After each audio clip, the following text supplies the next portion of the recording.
let's not wait. Let's talk about it now. You've run the Cocodona 250 the last 2 years, and this year you had a 10-hour PR. So I think you That's already understood huge. the assignment of spare no details. Let's start with year 1. How Yep. did year 1 go?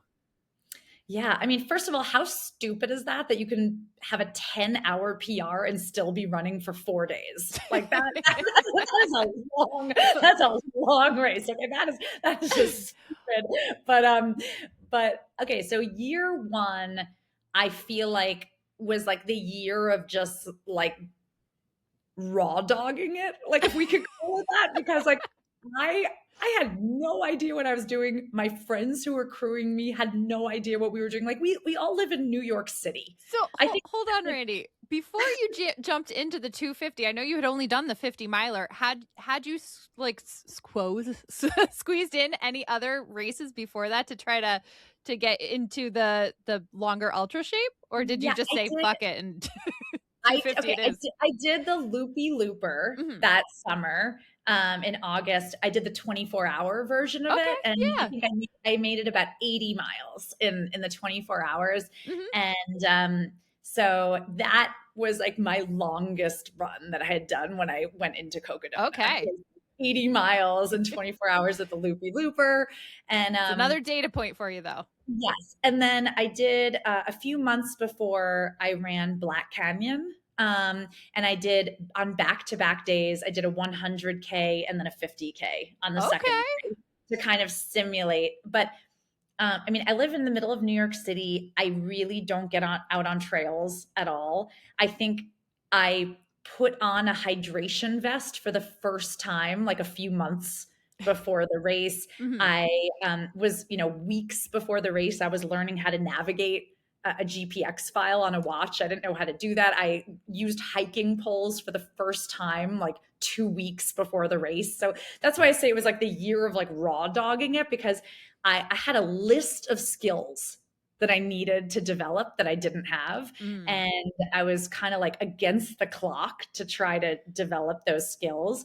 And my friends, they were not familiar with the course either. So we were kind of just figuring it out together. And I think Yes. I think we did a really good job for a first year team figuring it out together, because I ran it in about 113 hours, which was still 12 hours ahead of the cutoff. And Okay. You got to finish. That is huge. I got to finish. I did have terrible shin splints at starting around mile 170 or 180. Oof. I thought I had a broken ankle. It was so painful. Oh no. And I still like hobbled my way for 70 more miles through to the end. Wow. So like I felt really proud of year one. But then like with Is year this two, your crew right here? yes, that's my crew from year one. That's us buying, I think, like every Gatorade and Powerade that they had in the entire supermarket. I don't know why we did that. Like there are aid stations out on the Yeah. course. So I think I was just panicking. So you Um, had Joe, Mary Claire, Bethany, Ben, and Marco? yes, exactly. And every single one of those beautiful humans came back for year two, which was Oh, super man. cool. So it meant that, like, I guess they had a decent enough time with me out there that they Right. decided to They run it kept back. you alive out there. They did. They did a They good did. job. Was this the first time the 4 or the 5 of you have, like, worked together as a crew? Yes, that was the first time. It was like, yeah, I mean, everyone had kind of met a little bit, but it was really the first time that we were all thrust together as a team. And everyone And was really kinda, like, friends with you. They knew you one way or the other. One was your PT, one was your friend to just say, "Go for it," craziness, maybe running partners, like, yep. Yeah, they My friend Ben, who paced me, was like a road marathoner that I ran with a lot. And we kind of were all, the unifying bond was they were like, we love Randy and we want her to accomplish her dream. And that was what kind of bonded us together in Yeah. year one. Um, it got dark at the end when I got injured. I think I cried for the entire final 2 days of the race, Oh. like just crying. Like I would be like behind my pacer, just whimpering like a sad puppy, like just Mhm. in pain. but there was no quit in me. Like there was not, it never once crossed my mind that I wasn't going to get to that I am finish line. so proud of you for that, because that kind of pain and being awake for that long, just that much stress on your body, like you get in a dark place, like, and the Yeah. fact that you, like, quitting did not even come to terms. I'm so proud of you. This That's is Thank you. awesome because we saw the Thank picture at the grocery store, and now here's everyone at the finish line. Yeah, and that was a really like a really special moment. That's Joe, my PT, and that's Ben, who came back as my lead pacer this year, and Mary Claire. Yeah. I love Yeah, the so I cactus just headband. yes, I mean, so that's Bethany who was pregnant and couldn't do the 50-miler with me, but now has paced me through 2 Cocodonas. There we So go. I feel like we've also like we've been on kind of a life journey together, a lot of Yeah. us, which is Now did really nice. now did your parents show up to the finish line? Because you said they've been at many finish lines. Yes, Were they my here? parents were there, and like my mom got the first hug after I crossed through the finish line, and that was really special to see her because I feel like you just get stripped raw to your core when you're doing these long Hmm. distances. And I literally had a moment that first year that all I could think about was, I want my mommy. Like that was literally Oh. all I could think. Like I was out on the course, I was doing a solo, like 14-mile section. And literally the only thought in my mind was, I want my mommy. Like I was like a toddler who like wanted the comfort of mom. Hmm. And like I I feel called her that. voice and I was just like, I was like, Mom, I just want to hear your voice.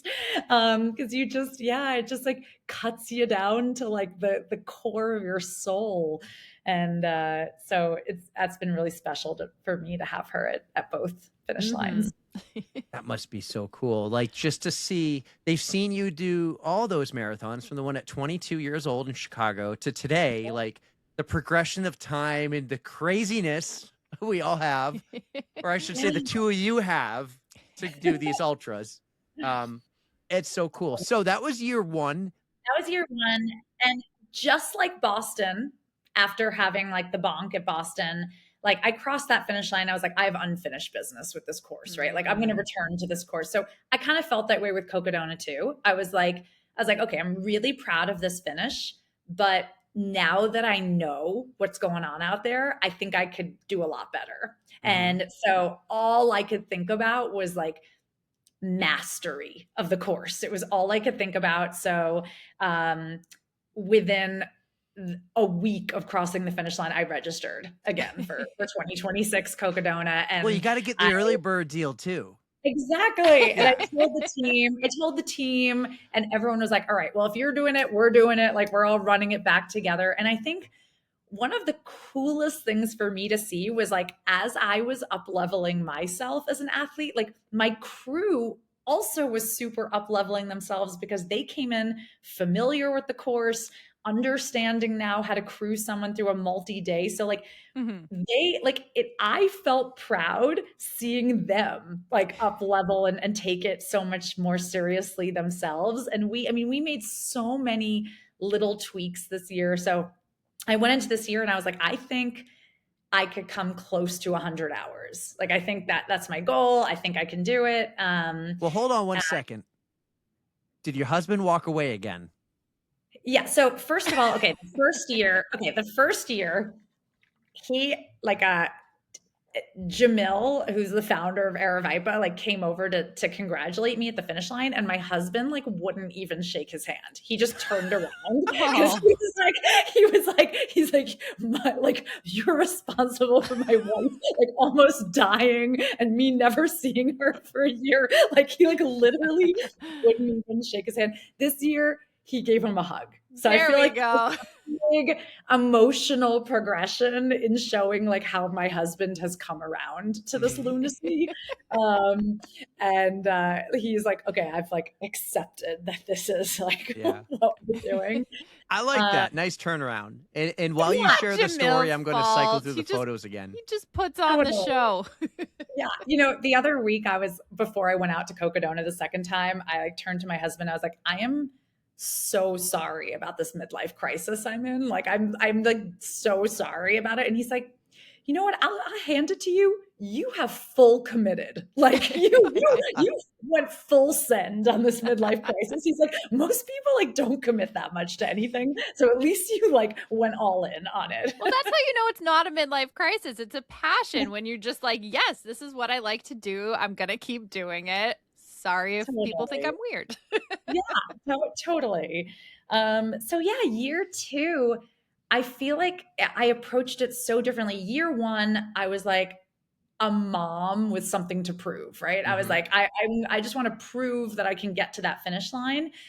And I feel like year two, I really like came in as an athlete, and that felt kind of cool. Like I was like, I feel like I like deserve to be on the start line. I feel like I know what I'm doing. I feel calm and knowledgeable about the course.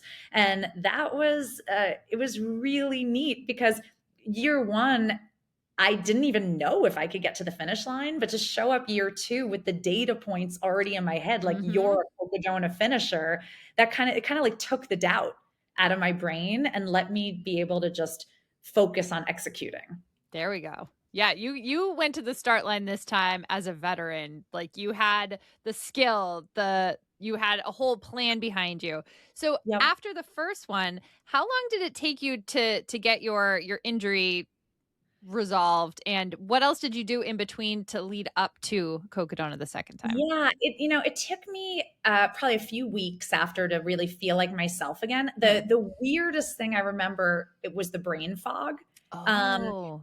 I had to go get an X-ray to make sure it wasn't actually a stress fracture in my Yeah. ankle, and I couldn't fill out the paperwork with like basic questions about my name and my birthday. Like I had to like call my husband and ask him like what my birthday was. I feel And like that's something we don't talk about enough. Like, yes, you can get some physical injuries, but the amount, like the tiredness that takes a toll on your yes. body, it takes a long time to get over.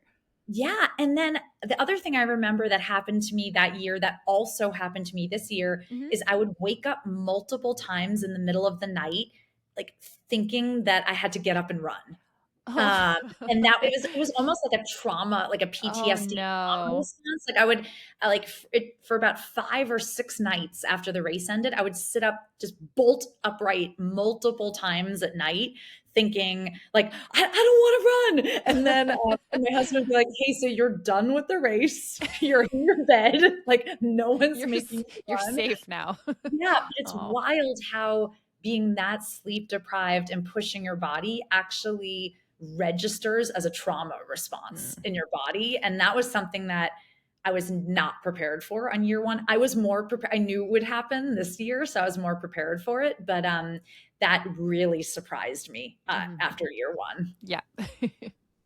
I wanted to ask actually about sleeping. Like a friend of ours just did the Arizona Monster 300, and sleeping, it's a big deal. Like, Mhm. how much sleep did you get? Did you sleep on the ground? Were you able to sleep in the van? What was the Mm. sleeping game plan versus year one? Like, what did you learn from year one to year two? Because 10-hour PR, I mean, Yeah. did you just not sleep as much, or what do you Yeah, so do?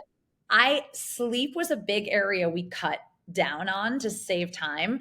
I don't think I overslept on year one, but I started sleeping too early in the race. Oh. So year one, I took like a pretty long sleep at mile 76, which is called Whiskey Row. It's the first time that you can see your crew. You have to go the first 76 alone.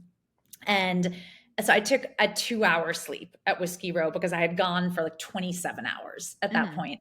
This year, I decided that I was not going to even attempt to sleep until mile 96. Like I Okay. was just going to power through to 96. And what I would do at that point is I would lie down, and if I couldn't immediately fall asleep, I was going to get up and power on. And so I didn't actually sleep this time around until the halfway point at mile 125. Wow. And then at that point, I slept for 90 minutes and then went back out. So, by that point, I had already saved hours on Yeah. the race of like just cutting down on sleep, and I was going faster than year one. So I think by the halfway point of the race, I was already like 5 or 6 hours There we ahead of my go. time. So that made a huge difference. Now, it did mean that the lack of sleep, I knew it was going to catch up to me sooner because I had been pushing, but I just really wanted to try to get as many miles as I could get in by day 3, because I know that that's the day that the sleep deprivation really kicks Ah. in. So I was like, can I just really push on days 1 and 2 so that when it kicks in, I'm like past the halfway point of the race. So that I think was a big strategic difference that I made from year 1 to 2. I did sleep in the dirt this year for the first time. I Dirt didn't do that nap. last year. I was too like nervous last year. This year, like I really got tired on day 4, and I took a 5-minute dirt nap. I got up, I felt great. I then tried again to sleep on the concrete of like a concrete section. And Bethany, who was pacing me, she was like, I cannot actually let you lie down on concrete. And I was like, I bet I can. I bet I can do it. Like, do you want to watch me? I bet I can sleep on concrete right now. We're at mile 230. And she's like, no, I'm under strict orders to deliver you to the van. Like, shut up and keep going. Like, we are not lying down on concrete. So I tried really hard, but yeah, one dirt nap this year. Well, I'm sure once you made it to the that next point, you got to at least lay down or sit in a chair or do something a little more comfortable Did. than So concrete. that was the final pacer section Mhm. before I hit the very end of the race. So this year, new special fun, the final Mount Eldon mountain climb, which is the final 20 miles of the race, was pacerless this year. Oh. So you get to mile 230 and you summit this like gigantic mountain that has snow on the top, and you have to do it totally alone. Oh boy. And so the wheels were coming off the bus hot by then, because now I'm like I'm on night 4 going into day 5, Yep. and just completely exhausted, like literally begging to sleep on concrete. And my team, we kind of had to make a strategic decision because they didn't want me climbing or descending the mountain in dark. Mhm. So we had to like really be a little strategic. So they did let me sleep right before that section. I took a 2-hour sleep, which was my longest sleep by far of the course. I think I had You'll hit about REM cycle a couple times there. That's what I was thinking. oh, it was like I woke up, I felt amazing. I felt like I slept for 12 hours. And because of that, I was able to get right out at sunrise. And then I was able to kind of get off the mountain by the time peak heat was starting. Right. So that was like a really good strategic move. I think that Bethany dragged me to the van and didn't let me sleep on the concrete. And then I was able to take like a pretty good, significant rest before the end. So Mhm. I think, we tried to have as good a strategy as we could. Of course, I look back on the race and I'm like, oh, I could have saved 10 minutes here and 10 there. But like, I really think I delivered like almost to the best of my ability this year. 10-hour PR. That is huge. It felt really awesome. And I did get to do almost every section in the reverse time of day as the year before, because it Okay. That's a different experience. so yeah, I got like almost a totally new experience for the race. Mm. So I saw a post from you that said because you were so much faster this year that it was kind of a little bit lonelier on the course because it was just not coinciding with where like the front of the pack was way ahead. You were faster than the middle of the pack. So how did that impact your race? Yeah, it was pretty wild because last year when I ran it in 113 hours, I was like right smack in the middle pack of the Mhm. race with like a ton of runners. So even the sections that I was alone, I was never alone. Like I was always surrounded by people. I made friends. I talked to people. Like I have people that I'm still in touch with. And I felt like, in sections where I needed a little motivation, I always saw like 15 people in front of me that I could like try to pick off or, Right, things like that. This year, I was literally alone from like hour 3 of Oh, the wow. course. Like literally just totally by myself for like 103 hours because the front pack took off. I was not fast enough to keep up with them, but my fitness had improved. So I was ahead of that middle pack that I ran with the year before. Mhm. And there would be stretches that I was alone for 7 hours, That's and so crazy. I would forget that I was in a race because I would think that I was like just taking myself on a long trail run, and I would start to say things like, "Okay, like Randi, when you get in the race, you should do this differently." And then I'd be like, "No, wait, you are in the race. You just don't see any other humans."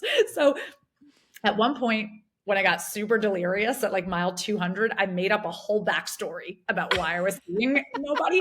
So I was like, there's only 2 possible conclusions. Conclusion 1 is that everyone is Ubering to every Yeah. aid station, and I'm the only one stupid enough to actually be running. I was like, so that's conclusion 1. I was like, conclusion 2 is that fire roads make people invisible.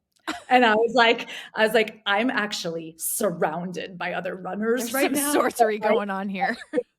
This road is packed, but like the fire road is making everyone invisible. And I spent like hours concocting this backstory about like the fire roads and the invisibility powers of them.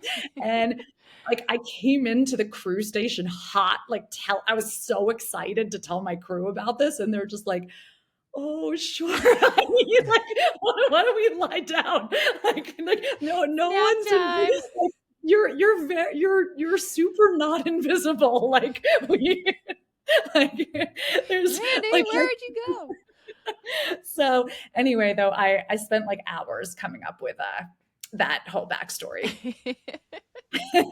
I'm gonna go through photos again like last time, and you can just briefly talk about. I'm gonna try to go in order of the race. So I think this is day 1. This is maybe This one is of those day times you came into the aid station here. You're Yeah, so I smiling. was I was coming into Crown King and I was super happy because that first 37 miles of the race is grueling. It is straight uphill. I mean, like just for context, like the entire Boston Marathon has about 700 feet of elevation, and this had that almost like per every mile. Like Oh, had like every mile of that climb has like 400 to 700 feet of elevation, that's rough. and there's no shade cover, so you're just like baking in the sun and just like a grueling. It took me 10 hours to get to Mhm. Crown King. So yeah, that's why you're seeing the biggest stupid smile, because I was like, I survived the climb, and I was like, I see my friends, and I think there was like a barbecue chicken sandwich in my future Ooh. there. So so I was like super happy about that. There's the Um, sandwich. What were some of the foods that worked for you, or that yeah, don't work for you? it's interesting. So like I I started, I mean, the fueling was really good the first 2 days, and then just like everything just went to shit at the Oh. end. Especially by day 3, you've climbed to pretty high altitude at Sedona. So I Mhm. was I was getting altitude sickness on top of being exhausted. Oh.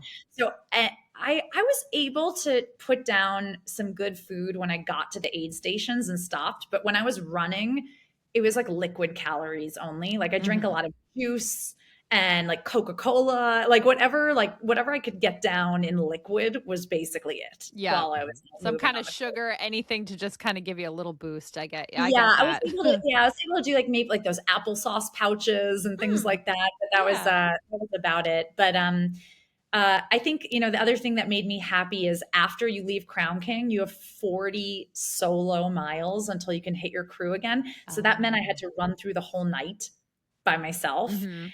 And I was happy because I made it to Crown King with enough time that I knew I would make it to the next aid station still in daylight. So that was like Okay. a huge thing because I was already in nighttime the year before when I did it. So Yeah.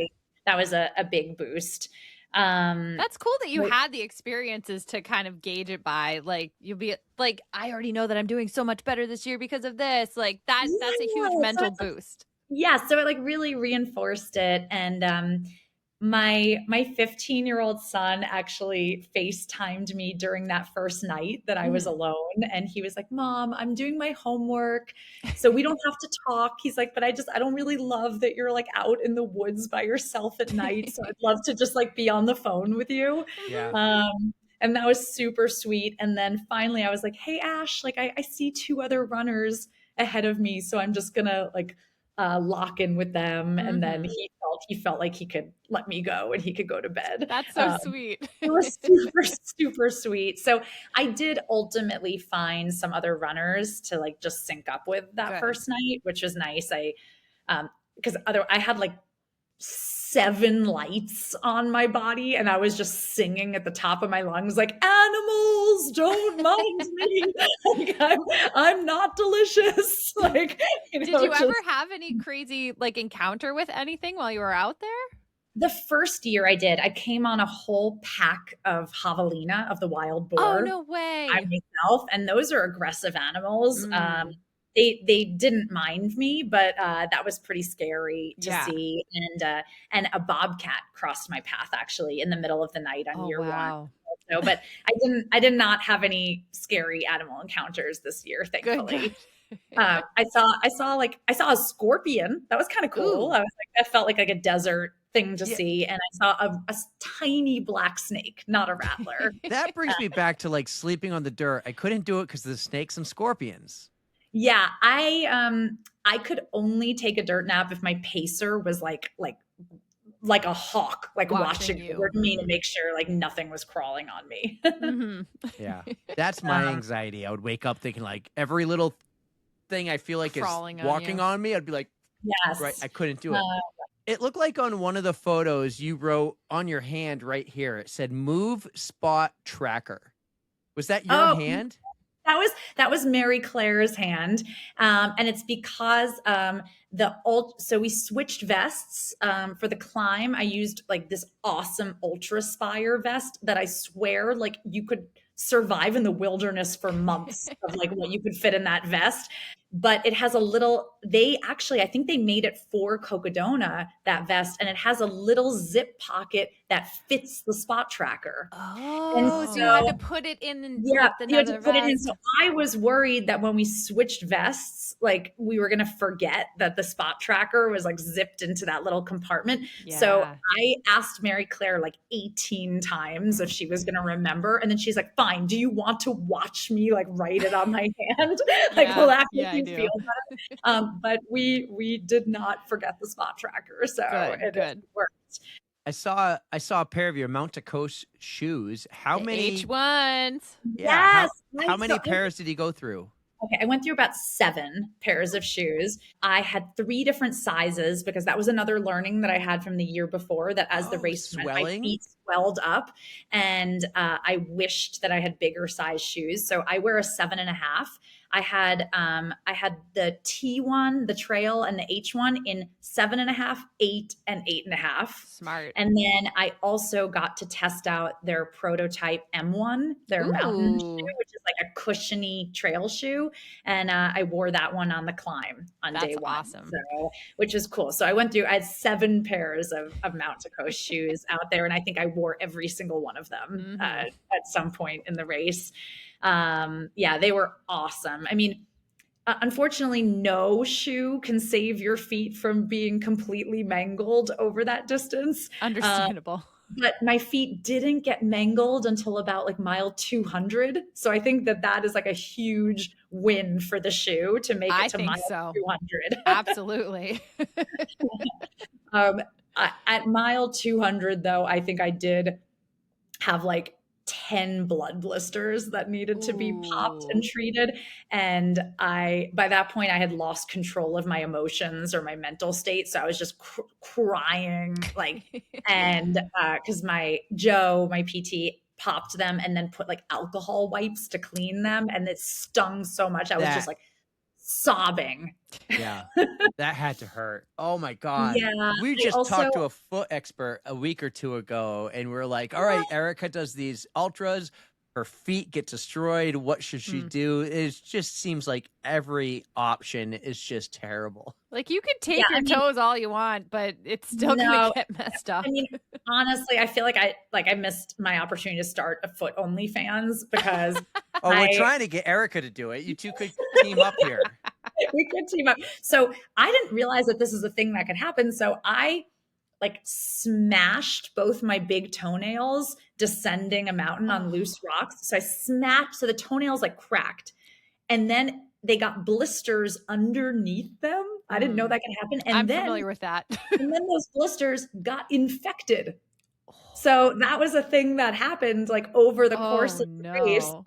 And like that was excruciatingly painful. So that it started as like a future us problem. Like we were like, that'll be a future us problem. And then it became a very like immediate Oh, us man. problem. At that Man. point, did you have to get the medics to look at it, or was that still a thing your crew could handle? Luckily, like Joe has a lot of experience with wound care, and so he was able to deal with it. But that was, I mean, it was taking us longer and longer at each aid station to Right, like right, right. deal with the sorry state that my feet were in, and it took me almost a week after the race to be able to put my feet back into sneakers again. Oh my God.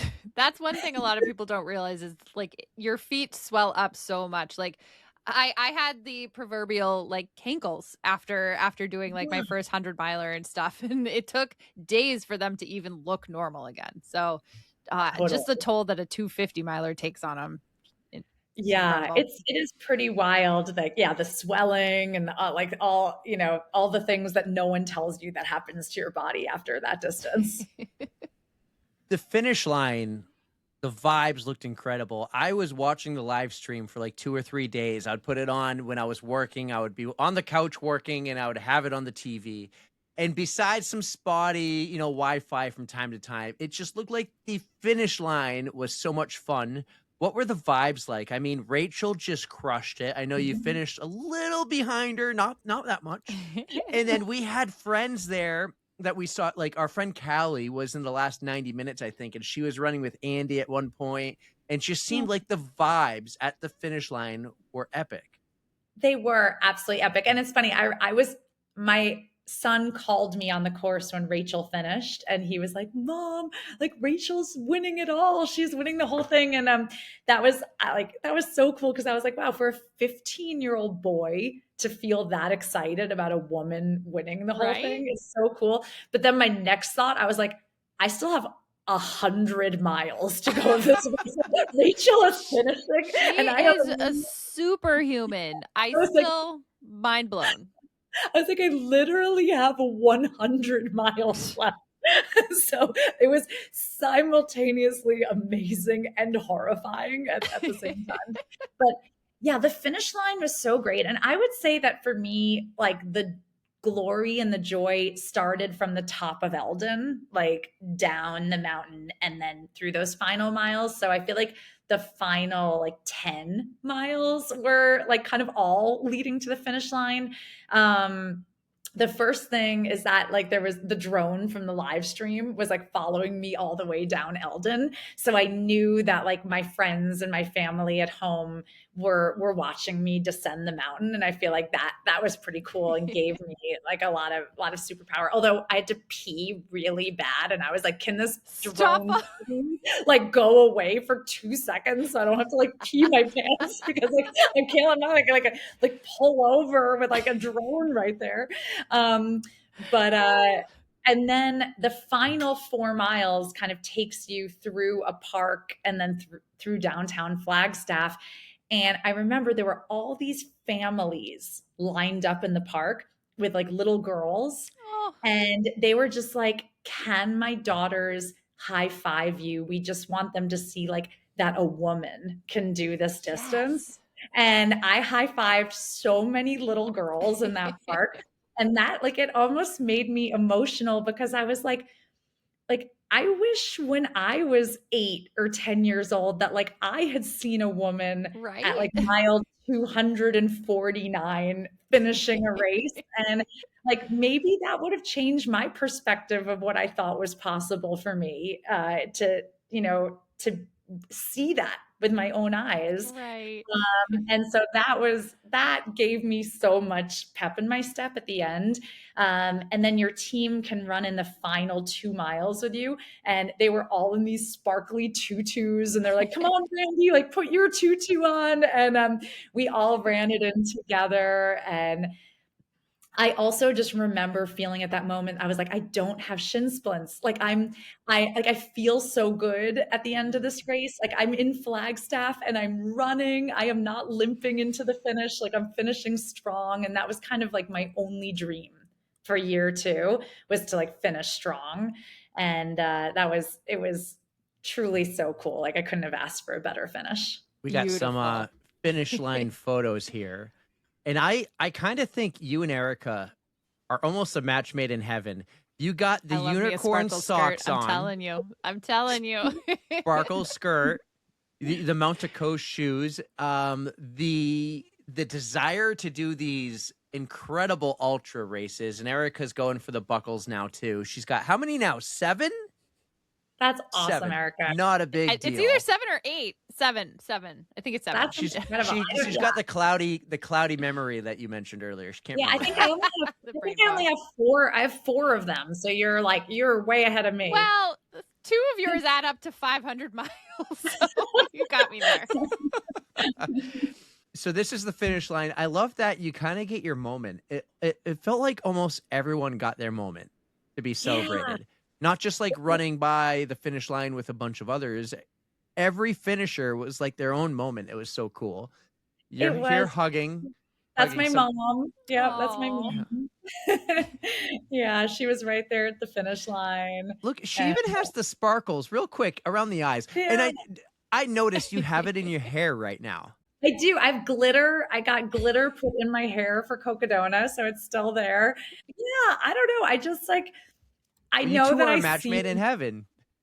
I'm telling you, sparkles help, glitter helps, unicorns help. It all helps you get through. And the more does. fun you have, like It's what like, how can you take yourself so seriously when you have like glitter hair and unicorn socks? Like, how can you like really be suffering that badly? exactly? I mean, not to make this about me, but when I ran New York City last November, I even put glitter all over my He did. beautiful shaved head. Yes, I love that. See, glitter is always a great move, but It's not like you uh, were gonna chafe or anything on the top of your head. You're fine. Yeah, true.